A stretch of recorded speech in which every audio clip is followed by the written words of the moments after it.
Assalamualaikum warahmatullahi wabarakatuh. Hamdan wa salaman wa syukran wa ba'duh.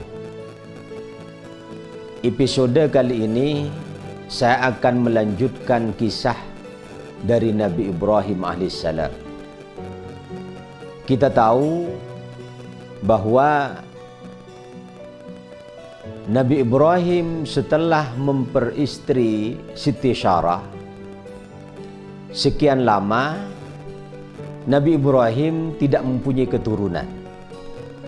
Bahkan konon diceritakan Siti Sarah sampai berumur cukup tua masih belum mendapatkan keturunan. Akhirnya Siti Sarah meminta kepada sang suami untuk mendukhul amat atau budaknya yang bernama Siti Hajar.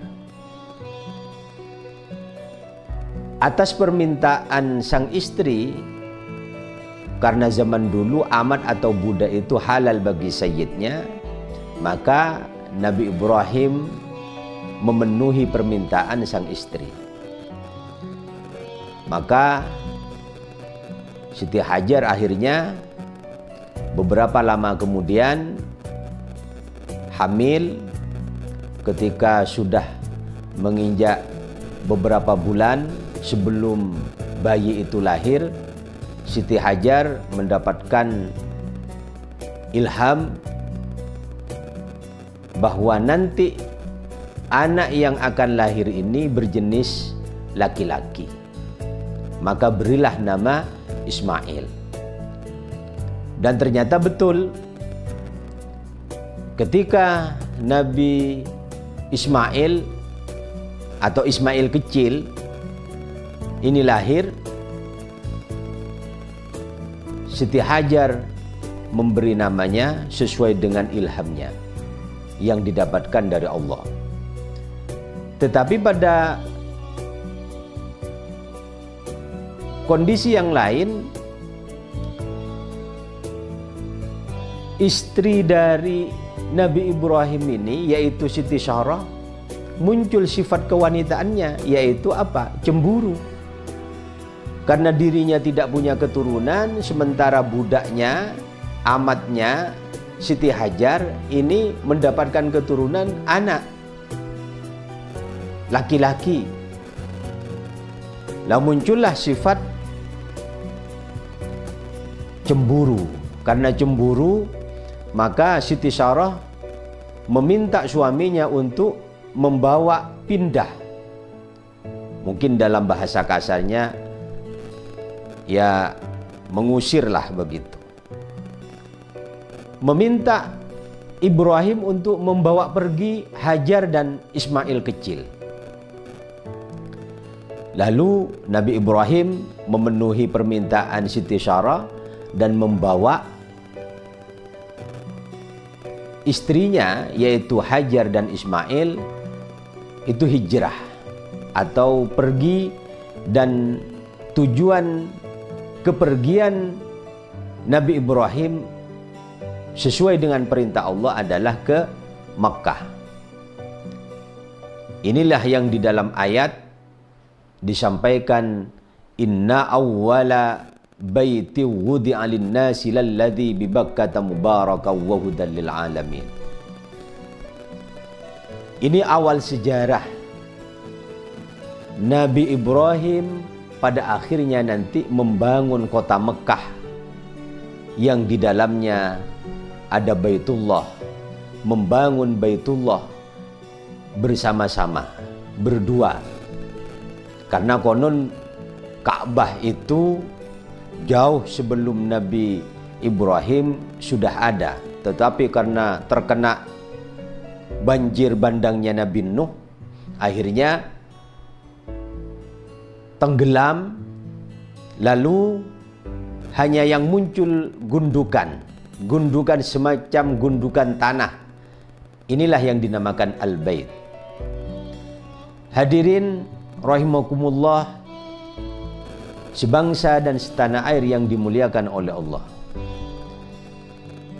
pada kisah selanjutnya, setelah Nabi Ibrahim pindah ke Mekah, atau tepatnya yang saat ini adalah di sekitar Ka'bah, meninggalkan Siti Hajar dan Ismail kecil yang masih menyusui berdua di sebuah tempat yang itu semacam dataran rendah, atau bahasanya bisa dikatakan jurang,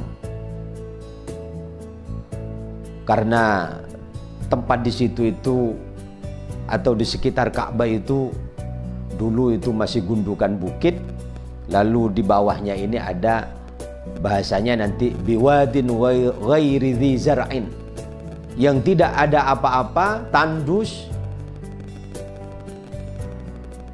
Ketika Nabi Ibrahim bermaksud meninggalkan Siti Hajar dan Ismail kecil, Ibrahim sudah mau pergi, tapi oleh Siti Hajar sampai ditarik bajunya. Mau kemana engkau wahai Ibrahim, wahai Nabi Allah? Apakah kami akan ditinggalkan berdua? Kami tidak punya cukup bekal. Tidak ada seorang pun di sini, hanya kami berdua. Sampai 2 kali Siti Hajar menyampaikan keluhannya seperti itu, tapi Nabi Ibrahim tidak menjawab. Ketika sampai ketiga kalinya, Siti Hajar mengatakan, apakah ini perintah Allah? Kalau memang ini perintah Allah, ya silahkan kami tinggalkan berdua. Ibrahim lalu menjawab, iya, ini adalah perintah Allah. Maka Siti Hajar meridhoi permintaan suaminya bahwa ini karena perintah Allah, maka keduanya ditinggalkan berdua. Setelah sampai beberapa langkah, lalu Nabi Ibrahim membalikkan badannya, lalu berdoa. Doa ini di dalam Al-Quran sangat masyhur. Ketika Nabi Ibrahim membalikkan badannya,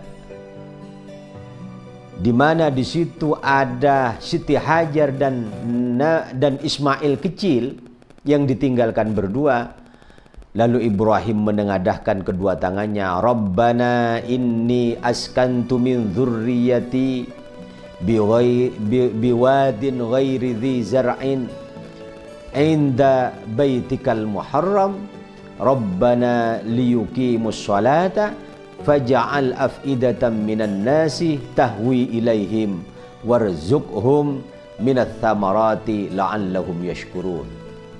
Ini adalah doa Nabi Ibrahim ketika meninggalkan sang istri dan anaknya Ismail yang masih kecil, masih menyusui. Kata Ibrahim, ya Allah, wahai Tuhanku, sesungguhnya aku ini telah meninggalkan anak keturunanku biwadin ghairi dzi zar'in, berada di jurang yang tidak ada pohon-pohonan, tidak ada tumbuh-tumbuhan, tidak ada tanaman-tanaman apapun. Inda baitikal muharram, di samping rumahmu, atau baitikal muharram ini nanti dikatakan ay baitullah, di rumahmu yang dimuliakan. Rabbana liyuqimus sholata, wahai Tuhanku, supaya mereka ini mendirikan sholat. Faj'al af'idatan minan nasi tahwi ilaihim warzuqhum minats thamarati la'allahum yashkurun. Supaya menjadikan faedah bagi manusia yang akan kelak ini mengunjungi rumahmu atau Baitullah atau Baitikal Muharram ini. Warzuqhum minats tsamarat, dan mereka itu nanti diberikan rizki dari buah-buahan, berbagai macam buah-buahan, la'allahum yashkurun, mudah-mudahan mereka itu menjadi orang-orang yang bersyukur.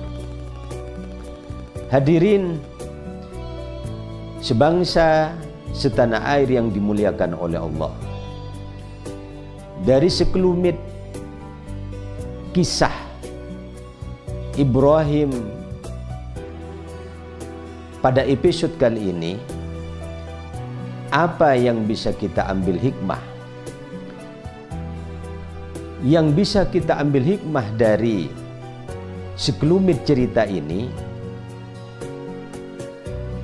pertama, bahwa seorang bapak, seorang ayah, seorang kepala keluarga yang akan meninggalkan anak dan istrinya di dalam berjuang di jalan Allah, yang paling penting dan paling harus ditekankan adalah seorang ayah berdoa untuk zurriyahnya, berdoa untuk anak dan keturunannya, supaya kehidupan keluarganya ini diberikan kehidupan yang barakah. Inilah juga yang didoakan oleh Nabi Ibrahim ketika Nabi Ibrahim mengharapkan keturunan. Nabi Ibrahim berdoa supaya diberikan keturunan yang baik, dzurriyyatan thayyibatan, keturunan yang thayyibah, keturunan yang baik, keturunan yang saleh salehah. Maka di dalam beberapa kitab, termasuk di dalam beberapa tafsir, Nabi Ibrahim berdoa, Rabbi habli minas salihin. Ya Allah, berikan keturunan-keturunan kami ini orang-orang yang saleh, orang-orang yang baik. Hadirin yang dimuliakan oleh Allah, ibrah, pelajaran yang bisa kita ambil dari proses perjalanan Nabi Ibrahim dan Ismail kecil sampai akhirnya pada episode nanti atau setelah episode kali ini, insya Allah saya akan melanjutkan cerita atau kisah bagaimana Nabi Ibrahim dan Nabi Ismail yang sudah menginjak dewasa setelah ditinggalkan oleh Nabi Ibrahim beberapa cukup lama. Nabi Ibrahim meninggalkan berdua, Siti Hajar dan Ismail, dan itu atas perintah Allah. Yang harus dicatat adalah bahwa kepergian Nabi Ibrahim itu meninggalkan Siti Hajar dan Ismail itu juga atas perintah Allah.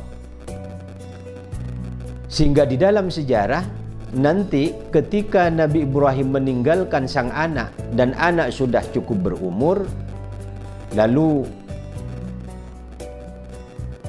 inilah nanti sampai akhirnya muncul kisah ada penyembelihan sang anak, yaitu kurban, sehingga muncul perintah berkurban. Lalu Ismail yang menginjak sudah dewasa nanti menikahi golongan-golongan, kabilah-kabilah dari kalangan mereka yang datang. Lalu Siti Hajar ketika mondar-mandir bainas Shafa wal Marwah mencari pertolongan, tidak menemukan satupun. Ini juga menjadi manasik atau ibadah ritual haji yang sampai saat ini dinamakan sa'i bainas Shafa wal Marwah.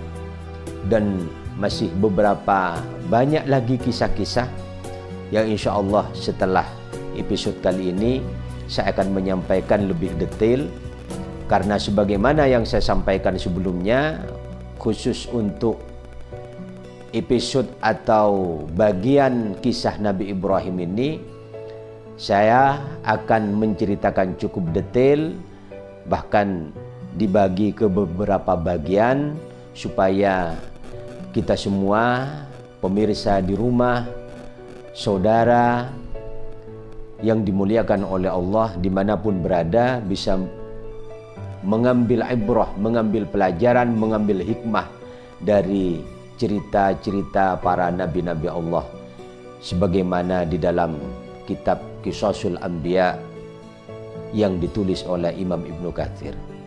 Cukup sekian, semoga bermanfaat dan barakah. Wa akhiran wal musta'an wallahul muwaffiq ila aqwamit thariq.